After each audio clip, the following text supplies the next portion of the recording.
মাছ চাষ এমন একটা সেক্টর, এখানে হচ্ছে আপনি যদি বেসিক আইডিয়া থেকে আসতে পারেন, খাবার পর্যাপ্ত দিতে পারেন, সিকিউরিটি ঠিক থাকে, আপনি শিওর যা টাকা ইনভেস্ট করবেন তার ডাবল এখান থেকে ইনকাম করতে পারবেন। একদম সুপ্রিয় দর্শক মন্ডলী, খোলান কৃষির আরেকটা নতুন ভিডিওতে আপনাদের স্বাগতম। আজকের ভিডিওতে আমরা কথা বলবো খোলান কৃষির একটা অংশ হচ্ছে মৎস্য চাষ। তো মৎস্য চাষের ক্ষেত্রে একদম নতুন উদ্যোক্তার কি কি জানা জরুরি এবং মাছ চাষের ক্ষেত্রে একদম বেসিক ধারণাগুলো কি কি, চাষের লাভ লস সবকিছু নিয়ে বিস্তার আলোচনা করার চেষ্টা করবো। সো পুরো ভিডিওটা না টেনেই দেখবেন।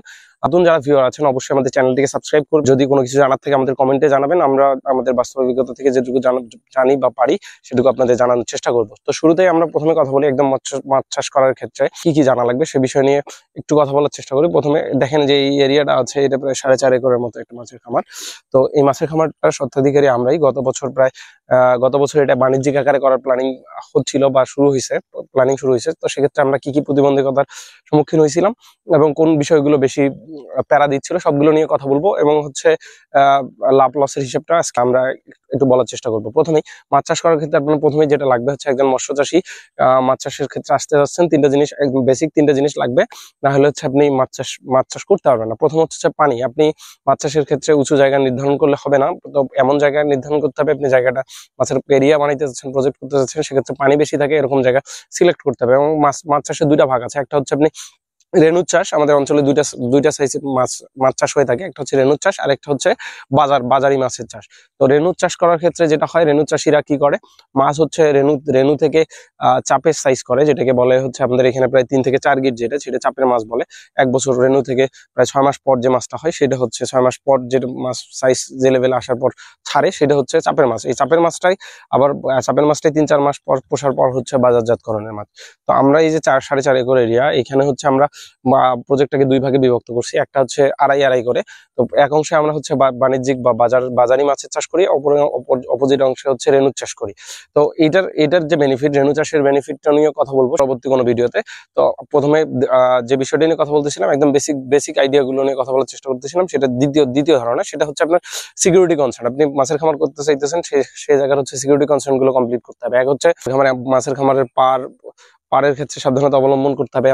এমন ভাবে পাড় বাঁধলেন যেখানে হচ্ছে পানি ঢুকে, বৃষ্টির পানি আসতেছে, সেক্ষেত্রে হচ্ছে আপনার মাছ বাইরে গেলে আপনি প্রফিট করার সম্ভাবনা খুব কম থাকে, লস হওয়ার সম্ভাবনা বেশি থাকে। আরেকটা বিষয় হচ্ছে মাছ চুরি যাওয়া। এখন আপনি ধরেন মাছের খামার এমন জায়গা করলেন যেখান থেকে মাছ চুরি যাচ্ছে, মাছ চুরি গেলে আপনি খুব বেশি প্রফিট করতে পারবেন না। সো এই দুটো জিনিস সেফটি মেজারমেন্ট করবেন। আমরা এখানে এই সেফটি মেজারমেন্টের জন্য আমাদের পাড়ের হাইট প্রায় 15 ফিটের মতো রাখছি, এবং হচ্ছে উপরের অংশে হচ্ছে মাছের পাড়ের সিকিউরিটির জন্য হচ্ছে আমরা সিসিটিভি ক্যামেরা ইনস্টল করছিলাম।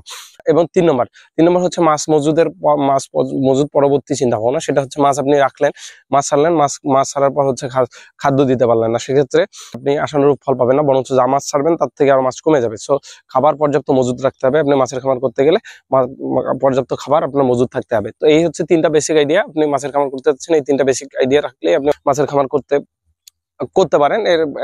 এটা হচ্ছে একদম বেসিক। এবার আসেন প্রফিটের লভ্যাংশ নিয়ে কথা বলছি। আমরা হচ্ছে গত বছর এই যে জায়গায় আমরা চাপে মাছ চাষ করছি, সে বছর রেনু করার পাই নাই। তো হচ্ছে আমরা 55 মনের মতো মাছ কিনছিলাম, এবং মাছ কেনার পর 55 মাছ কেনার পর সেটা হচ্ছে এটা এখন পর্যন্ত প্রায় 1 বছর চলতেছে। আমরা 3.5 থেকে 4 লাখ টাকার মতো মাছ বিক্রি করছি। এখনো স্টকে 100 থেকে 120 মনের মতো মাছ আছে, যেটা আমরা সেল করবো 1-1.5 মাসের মধ্যে। এবার বলি রেনুর বিষয়টা। রেনু কেন চাষ করবেন, রেনুটা কেন দরকার?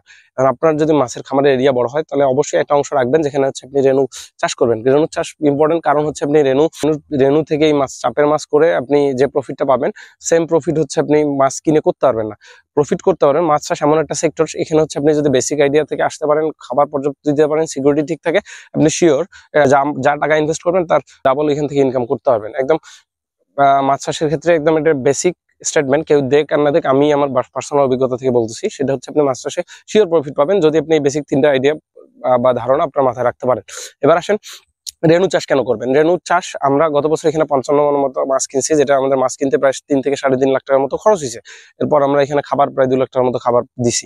তো এখান থেকে আমরা আশা করতেছি এই বছরের বিক্রি লক্ষ্যমাত্রা হচ্ছে 15 লাখ। তো আমরা প্রায় কম করে হলে 10 লাখের মতো প্রফিট করব ইনশাল্লাহ। তো হচ্ছে এই যদি আমরা মাছটা না কিনতাম, তাহলে হচ্ছে আপনার আমাদের যে 2.5 থেকে 3 লাখ টাকা, 3-3.5 লাখ টাকা এত বেশি খরচ হইতো না।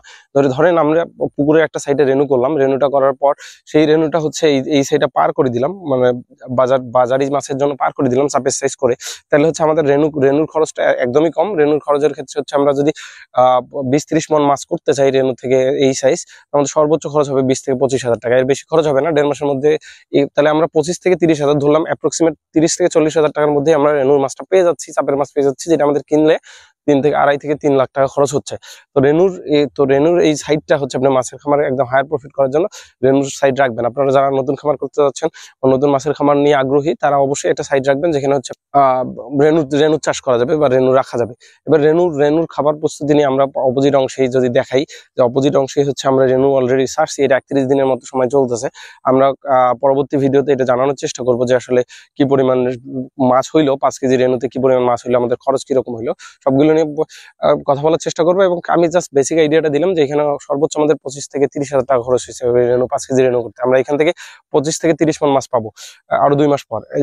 এবং দেখেন যে আমরা দুই সাইডে এই পার্টটা যে হচ্ছে মানে প্রজেক্টটা হচ্ছে দুই ভাগে ভাগ করছি, এর কারণ হচ্ছে একটা অংশে আমরা চাপের মাছ ছাড়ি, একটাতে রেনু ছাড়ি। চাপের মাছ যখন এটা বাজারি হয়ে যায়, এটা বিক্রি চলে, আবার ওই রেনুটা চলে আসে এদিকে। আবার এটা 4 মাসের মতো, যেহেতু মাছ চাষের ক্ষেত্রে সময় লাগে সর্বোচ্চ 4 মাস, 4 মাসের মধ্যে আপনি বাজারি বানাইতে পারবেন। এবং রেনুটাও প্রায় 2-2.5 মাস থেকে 3 মাস লাগে হচ্ছে চাপের মাছের লেভেলে আনতে। তো প্রসেসটা চলতে থাকে, আমাদের মাছ কিনতে হচ্ছে না, রিসাইকেল চলতে থাকবে। এবার মাছের খামারের আমাদের উপরের আইডিয়া, আমরা এই মাছের খামারের উপরের অংশ হচ্ছে প্রত্যেক বছরই বাইরে থেকে গোবর কিনে দিই। তো এই বছর আমরা প্ল্যানিং করছি যে মাছের খামারের উপরের অংশে আমরা একটা গরুর খামার করব। গরুর খামার করলে হচ্ছে গরুর যে মলমূত্র আছে এটা ডিরেক্ট পানিতে চলে গেলে পানির যে প্লাঙ্কটনের ভারসাম্যটা ঠিক থাকবে। আর হচ্ছে নাইলোটিকা মাছ, যেটাকে বলে তেলাপিয়া মাছ প্রচুর গোবর খায়। তো তেলাপিয়া মাছের ভালো ফলনের জন্য বা গরুর খামারটা করাটা জরুরি। গরুর খামার করলে হচ্ছে আপনার একসাথে গরু মোটা তাজাকরণ হয়ে যাচ্ছে, মাছের খামারও হয়ে যাচ্ছে। তো আমরা এই সামনের ভিডিওগুলোতে অবশ্যই এইসব বিষয় নিয়ে কথা বলার চেষ্টা করবো এবং আমাদের জানার চেষ্টা করবো আমরা কি করতেছি বা মাছ চাষের ক্ষেত্রে প্রফিট গুলো, গরুর খামার করলে গরুর খামারের স্টার্টিংটা কিভাবে করতেছি, সব বিষয়ে আমাদের ভিডিওতে আমরা জানানোর চেষ্টা করব। তো আজকের ভিডিওটা এই পর্যন্তই। যদি আমাদের ভিডিও ভালো লাগে থাকে অবশ্যই লাইক করবেন এবং আমাদের কাছে কিছু জানার থাকলে আমাদের কমেন্টে জানাবেন, আমরা রিপ্লাই করার চেষ্টা করবেন।